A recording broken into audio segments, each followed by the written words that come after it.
Hello viewers, இன்னைக்கு நம்ம RV kitchen கார்னர்ல பார்க்க போறது வரி பீன்ஸ் புளிக்குழம்பு.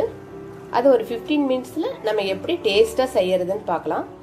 வாங்க வியூவர்ஸ் வீடியோக்குள்ள. இன்னைக்கு புளிக்குழம்பு செய்யறதுக்கு வரி பீன்ஸ் எடுத்து புளிக்குழம்பு செய்யலாம்.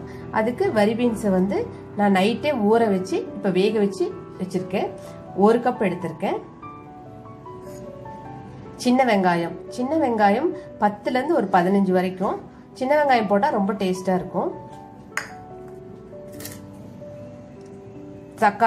தக்காளி வந்து ஒரு தக்காளியை சின்ன சின்னதா கட் பண்ணி வச்சிருக்கேன். தேங்காய் 1/2 கப் தேங்காய் துருவுனது எடுத்து வச்சிருக்கேன். சீரகம் 1/4 டீஸ்பூன், கடுகு 1/4 டீஸ்பூன், வெந்தயம் 1/4 டீஸ்பூன், 2 வரமிளகாய், 10ல இருந்து ஒரு 12 பூண்டு நிறைய போட்டாலும் ரொம்ப நல்லா இருக்கும்.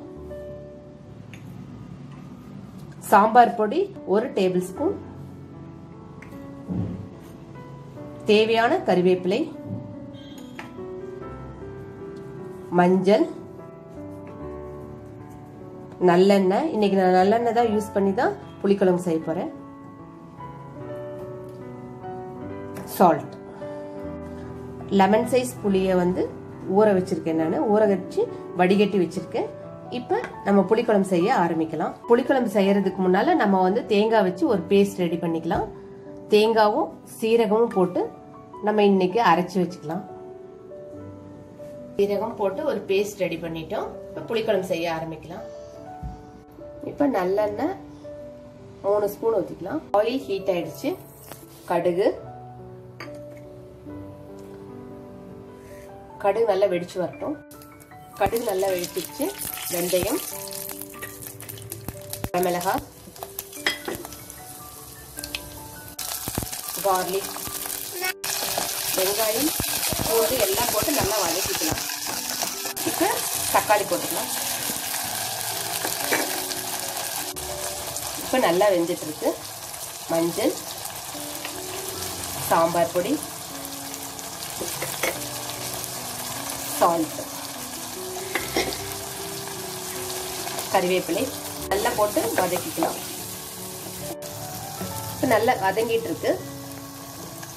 நம்ம பீன்ஸ் போட்டுடலாம். அதையும் நல்லா வதக்கிக்கலாம். நல்லா வதங்கிட்டு இருக்கு. நம்ம எடுத்து வச்சுக்கிற புளி தண்ணியும் இதுல ஊத்தி நல்லா வதக்கிக்கலாம். கொஞ்ச நேரம் ஒரு 5 மினிட்ஸ் நல்லா கொதிக்கட்டும். 5 மினிட்ஸ் ஆயிடுச்சு. நல்லா கொதிச்சுட்டு இருக்கு. பெருங்காயம் ஆட் பண்ணிக்கலாம். நல்லா கொதிக்கட்டும். இப்ப எடுத்து வச்சுக்கிற தேங்காய் பேஸ்ட் கலந்துக்கலாம். இப்போ ஒரு 2 மினிட்ஸ் கொதிக்கட்டும். இப்போ நல்லா கொதிச்சிருச்சு.